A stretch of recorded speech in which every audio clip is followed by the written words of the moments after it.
Hey, it's great to be here with you. And been tasting some wines. We had a dinner, and I've been here about a week. And I think you have a really great perspective on Oregon and the whole thing that's happening here in wine country. Like, what's your view now, and what do you think in the future for Oregon? What drew me here were the kind of origin stories of people getting started in a new area, not unlike in the late '70s when I was in Napa. So it was sort of like seeing the future again, so to speak, or looking back and reliving that intimacy and that collegial quality that a small group of winemakers would get together and all try to float the boats, with compassionate work that was shared quite intimately. So that's been something that I think has been a key to bringing Oregon along and raising the bar and viticulturally and particularly and refining the Pinot Noir skill set. I think is, if you will, just more experience with it over the last couple of decades. So I think the consistency that it seem to be achieving these days is probably in part to better viticulture and more experience in winemaking. And I think you'd have to give a nod to something about the weather changing, and that bit of warming just adds a little more security.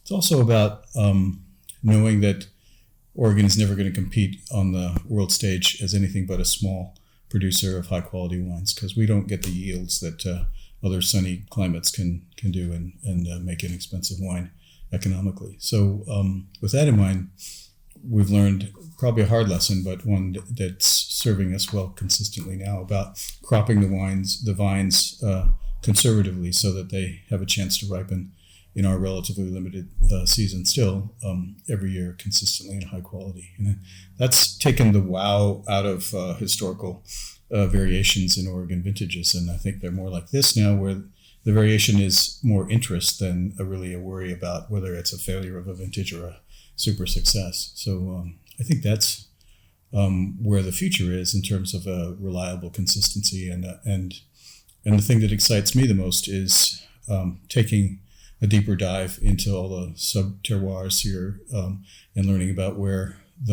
if you don't mind the indulgence, the kind of grand crus of the New World might be. And I think there's some here to find and explore and to demonstrate. And that's going to keep me busy as long as I've got left on the planet. So you don't think you found the Grand Crus yet? Well, I think we have our hands on some but I'm conservative in the sense that I have to convince others through the demonstration of the wines in the glass, right? So that can take a while. But how can you? One thing that I noticed, there is a very high general quality level for Oregon Pinot Noir, but there's a real let's say baseline, and for people to break above that, it doesn't seem to happen that much. There's like maybe 10, 15, 20 producers that do that on a regular basis. Mm-hmm. How can more people break the ceiling of quality, to make the real top quality wines that they can with this unique climate and terroir? Well, the great wines are always a combination of a lot of contributing factors. A great piece of land, skill, both in the winery, but especially on the farming end, and I think ownership, and sometimes that's one and the same winemaker, farmer, owner, but not always. And so, depending on what the ownership's like, where the economics are, whether or not you're willing to kind of give the economic commitment to grow smaller crops and walk away from poor vintages, or be more selective so that you're always delivering the highest quality wine possible. Do you think that also still in the U.S. market, there's, people see Oregon wine at a certain level of quality and a certain price, and that people don't really understand that actually Oregon is, well, in my opinion, right up there with some of the best in Burgundy and other Pinot Noir or Chardonnay places in the world? Well, I'm glad to hear that you say that, and it's a conviction of mine and many others here working hard. Young Chris has all those wines as benchmarks, the wines of Burgundy, and we really do believe that we can make wines quite comparable. having been in the business for 40 some years, it takes a while to convince the market in the world if that's the case. And of course, you have a pulpit that helps kind of spread that word, and it's a third party endorsement, which always helps too.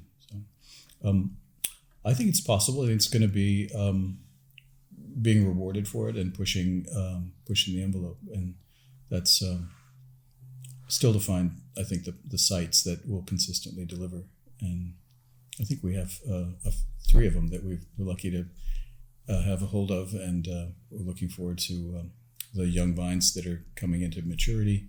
Here at Mineral Springs, we have 20-year-old vines now. That's just getting into their sweet spot, and but in our other sites, the vines are young or still to be replanted. So there's some decades ahead.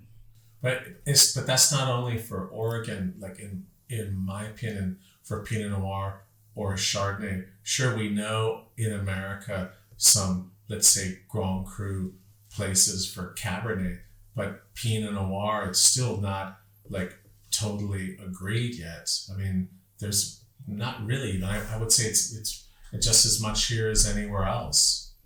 I don't disagree with you, but I was kind of part of that exploration in Napa. Yeah. Carneros, and also in Sonoma Coast, or even Russian River. Sure.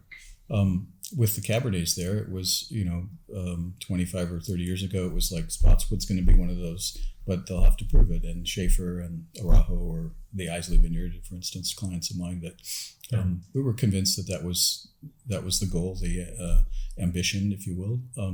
But Islay, for example, yes. Tocolan, yes. Because of course, historically too, all the great Mondavi Reserve Cabernets, Opus. So there was that history.